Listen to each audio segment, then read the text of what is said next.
নমস্কাৰ চাবলৈ আৰম্ভ কৰিছে আছামিজ খবৰ। আজি হৈছে 5 নৱেম্বৰ। অসমৰ লগতে ভাৰতৰ বিভিন্ন প্ৰান্তৰ পৰা কেইবাটাও খবৰ যুগুতোৱা হৈছে আৰু এনেধৰণৰ খবৰসমূহ নিতৌ চাবলৈ চেনেলটো ছাবস্ক্ৰাইব কৰি ভিডিঅ'টোত এটা লাইক কৰিবলৈ নাপাহৰিব। বন্ধুসকল, দিবলৈ লৈছে যে প্ৰথমটো বিগ ব্ৰেকিং নিউজ। কেতিয়া অনুষ্ঠিত হ'ব পঞ্চায়ত নিৰ্বাচন, ইয়াক লৈ বৃহৎ গহনা মুখ্যমন্ত্ৰী হিমন্ত বিশ্ব শৰ্মাৰ। পঞ্চায়ত নিৰ্বাচনক লৈ পুনৰ ডাঙৰ গহনা মুখ্যমন্ত্ৰীৰ।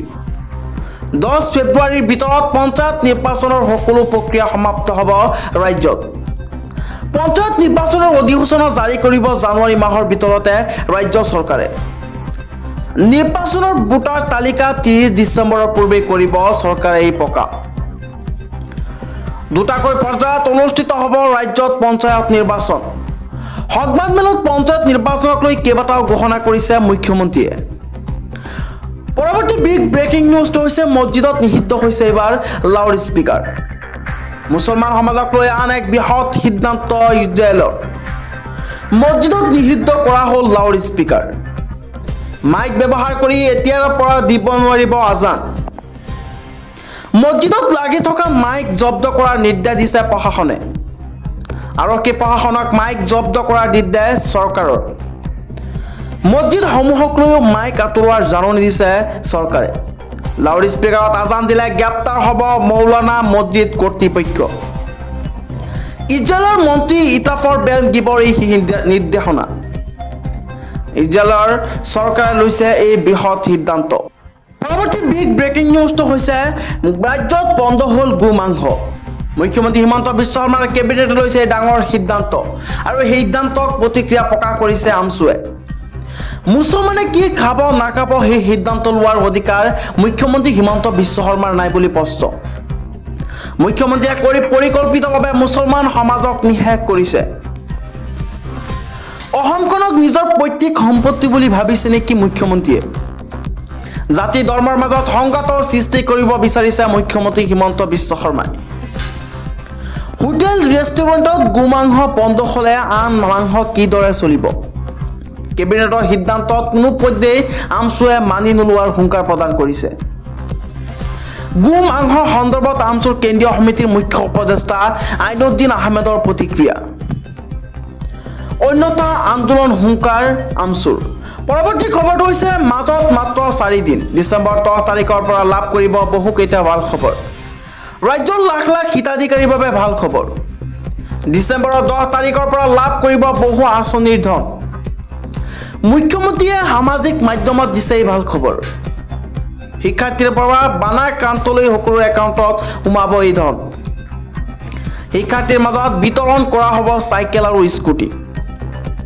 লগতে আনন্দৰাম বৰুৱা বঁটা আঁচনিৰ ধনো সোমাব এই মাহতে। 10 তাৰিখে লাখ লাখ মহিলাই লাভ কৰিব অৰুণোদয় আঁচনিৰ ধন। লগতে মাইক্ৰ' ফাইনেন্সৰ ঋণী মহিলাক প্ৰদান কৰা হ'ব NOC। বানপানীত ক্ষতিগ্ৰস্ত লোকৰ একাউণ্টতো সোমাব এই ধন। মুঠ 11 লাখৰো অধিক লোকে লাভ কৰিব এইসমূহ আঁচনিৰ সুবিধা। পৰৱৰ্তী খবৰটো হৈছে ৰাজ্যত পতা হ'ব ইস্তেমা। ইছলাম ধৰ্মী লোকসকলৰ বাবে এই ভাল খবৰ। মধ্য অসমত অনুষ্ঠিত হ'ব বিশাল ইস্তেমা। 3দিনীয়া কাৰ্যসূচীৰে অনুষ্ঠিত হ'ব ইছলাম ধৰ্মী লোকসকলৰ ইস্তেমা। 9, 10 আৰু 11 ফেব্ৰুৱাৰীত মধ্য অসমত অনুষ্ঠিত হ'ব এই বিশাল ইস্তেমা। ইস্তেমা আয়োজনৰ আলোচনাৰ বাবে একত্ৰিত হৈছে মুছলমান সমাজ। 9, 10 আৰু 11 ফেব্ৰুৱাৰীত অনুষ্ঠিত হ'বলগীয়া ইস্তেমাক লৈ ব্যাপক ব্যস্ততা মুছলমানৰ। আলোচনাৰ বাবে একত্ৰিত হৈছে শ মুছলমান। কচুৱাত অনুষ্ঠিত হ'ব ইছলাম ধৰ্মাৱলম্বী লোকসকলৰ বিশাল ইস্তেমা। কচুৱাত ঈদগাহ ময়দানত একত্ৰিত হয় আলেম উলেমাসকল। 9খনকৈ জিলাক সামৰি অনুষ্ঠিত হ'ব এইবাৰৰ ইস্তেমা। ইস্তেমাৰ বাবে মৌলানা মতিউৰ ৰহমানক মুখ্য দায়িত্ব অৰ্পণ কৰা হয়। পৰৱৰ্তী খবৰটো হৈছে পুষ্পা 2ৰ উন্মাদনা। নিহিত হৈছে মহিলাসহ 3জন আহত। আল্লু অৰ্জুন অভিনীত ছবি পুষ্পা 2ৰ উন্মাদনাৰ মাজতে ভয়ংকৰ ঘটনা। বহু চৰ্চিত পুষ্পা 2ৰ ছবিৰ প্ৰিমিয়াৰ শ্ব' চাবলৈ গৈ মহিলাৰ কৰুণ মৃত্যু। চিনেমা চাবলৈ যোৱা দৰ্শকৰ মাজত দেখা গৈছিল ব্যাপক ভিৰ। আৰু এই ভিৰৰ মাজত পথপিষ্ট হৈ কৰুণ মৃত্যুক সাৱটি ল'লে এগৰাকী মহিলাই। ঘটনাৰ ফলত গুৰুতৰভাৱে আহত হৈছে মহিলাগৰাকীৰ দুটি সন্তান লগতে পুষ্পাটোৰ প্ৰিমিয়াৰ শ্ব' চাবলৈ যোৱা আন দুজনো গুৰুতৰভাৱে আহত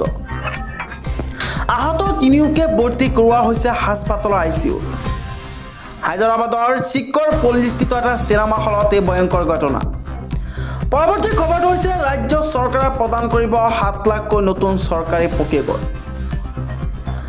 7 লাখ লোকে নতুনকৈ লাভ কৰিব পকীঘৰ প্ৰধানমন্ত্ৰী আৱাস যোজনাৰ লগতে মুখ্যমন্ত্ৰী আৱাস যোজনাৰ অধীনত লাভ কৰিব বিনামূলীয়া পকীঘৰ শীঘ্ৰে মুখ্যমন্ত্ৰী আৱাস যোজনাৰ অধীনত নিৰ্মাণ কৰা হ'ব বিনামূলীয়া পকীঘৰ কোনো মানুহে যাতে কেঁচা ঘৰত থাকিব নালাগে হেয়া সুনিশ্চিত কৰিব চৰকাৰে ডিচেম্বৰৰ মাহৰ ভিতৰত লাভ কৰিব বাকী থকা ঘৰসমূহ ভাৰত চৰকাৰে নতুনকৈ 1,70,000 প্ৰধানমন্ত্ৰী আৱাস যোজনাৰ ঘৰ প্ৰদান কৰিছে 60,000 বিনামূলীয়া বাসগৃহ ডিচেম্বৰৰ মাহৰ ভিতৰতে লাভ কৰিব জনতাই পঞ্চায়ত সচিবক চৰকাৰে বান্ধি দিছে এই ডেডলাইন মন্ত্ৰী ৰঞ্জিত দাসে ঘোষণা কৰিছে বৃহৎ সিদ্ধান্ত পৰৱৰ্তী খবৰটো হৈছে শিক্ষাৰ্থীৰ বাবে ভাল খবৰ দেশৰ প্ৰতিগৰাকী শিক্ষাৰ্থীৰ বাবে বাধ্যতামূলক আপাৰ ID কাৰ্ড এতিয়াই উলিয়াই লওক আপুনি আপোনাৰ আপাৰ ID কাৰ্ড কি কামত প্ৰয়োজন হ'ব এই আপাৰ ID কাৰ্ড চাওঁ আহক প্ৰাক প্ৰাথমিকৰ পৰা উচ্চ শিক্ষাৰ শিক্ষাৰ্থীলৈকে সকলোকে প্ৰয়োজন হ'ব আপাৰ কাৰ্ড 12 সংখ্যাৰ আপাৰ নম্বৰৰ যোগেদি এগৰাকী শিক্ষাৰ্থীৰ সকলো তথ্য সংৰক্ষিত থাকিব এই কাৰ্ডত ওৱান নেশ্যন ওৱান ID কাৰ্ডৰ লক্ষ্য কেন্দ্ৰ চৰকাৰৰ আপুনি কিদৰে উলিয়াব এই আপাৰ ID কাৰ্ড চাওঁ আহক ৰাজ্যৰ বিদ্যালয়সমূহত আৰম্ভ কৰা হৈছে আপাৰ IDৰ কাম কাজ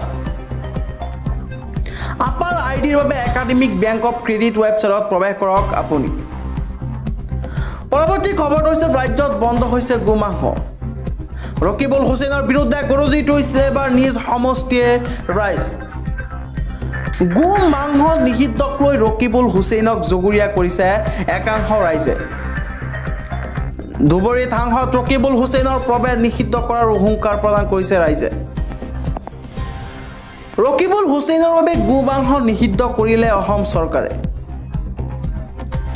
আৰু অতি সোনকালে জেলত বৰাই থব লাগে ৰকিবুল হুছেইনক মন্তব্য ৰাইজৰ একমাত্ৰ ৰকিবুল হুছেইনৰ কথাক লৈ টাৰ্গেট কৰিব নালাগে সকলো মুছলমানক এয়াই বিনম্ৰ অনুৰোধ জনাইছো মুখ্যমন্ত্ৰী হিমন্ত বিশ্ব শৰ্মাক ধুবুৰীত উন্নয়নৰ স্বাৰ্থতহে ৰাইজে ভোট দিছিল ৰকিবুল হুছেইনে কিন্তু সমষ্টি বাহিৰ দুখ দুৰ্দশা এৰি চামাগুৰিতেহে নিজ পুত্ৰক লৈ ব্যস্ত হ'ল ৰকিবুল হুছেইনৰ বিৰুদ্ধে এনেদৰে গৰজি উঠিছে ধুবুৰী সমষ্টিৰ ৰাইজ পৰৱৰ্তী বিগ ব্ৰেকিং নিউজটো হৈছে মহাৰাষ্ট্ৰৰ মুখ্যমন্ত্ৰী হিচাপে শপত গ্ৰহণ কৰিছে দেবেন্দ্ৰ ফাড়নবিছে প্ৰধানমন্ত্ৰী মোদীৰ উপস্থিতিত মুখ্যমন্ত্ৰী হিচাপে শপত গ্ৰহণ কৰিলে বিজেপি নেতাগৰাকীয়ে বিজেপিৰ নেতা দেবেন্দ্ৰ ফাড়নবিছে বৃহস্পতিবাৰে মুম্বাইৰ আজাদ ময়দানত অনুষ্ঠিত শপত গ্ৰহণ অনুষ্ঠানত মহাৰাষ্ট্ৰৰ মুখ্যমন্ত্ৰী হিচাপে শপত গ্ৰহণ কৰে সুদীৰ্ঘ 5 বছৰৰ পাছত ৰাজ্যখনৰ মুখ্যমন্ত্ৰী হিচাপে উভতি আহিছে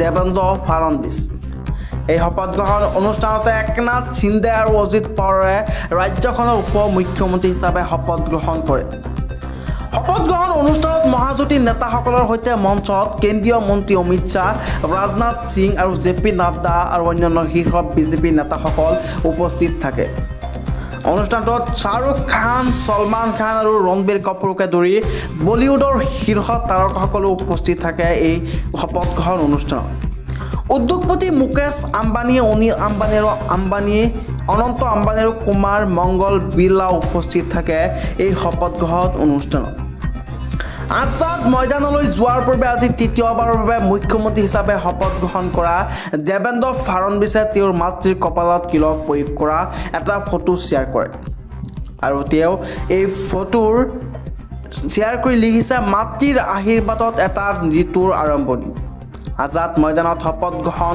অনুষ্ঠানত প্ৰায় 40,000 লোকে অংশগ্ৰহণ কৰে মুম্বাইৰ এই অনুষ্ঠানত মুখ্যমন্ত্ৰী যোগী আদিত্যনাথ বজনলাল শৰ্মা পুষ্কৰ সিং ধামী চন্দ্ৰবাবু নাইডু আৰু নীতিশ কুমাৰো উপস্থিত থাকে মহাৰাষ্ট্ৰ চৰকাৰৰ শপত গ্ৰহণ অনুষ্ঠানত প্ৰাক্তন ক্ৰিকেটাৰ শচীন তেণ্ডুলকাৰ আৰু তেওঁৰ পত্নী তঞ্জলীৰ সৈতে উপস্থিত থকা পৰিলক্ষিত হয়।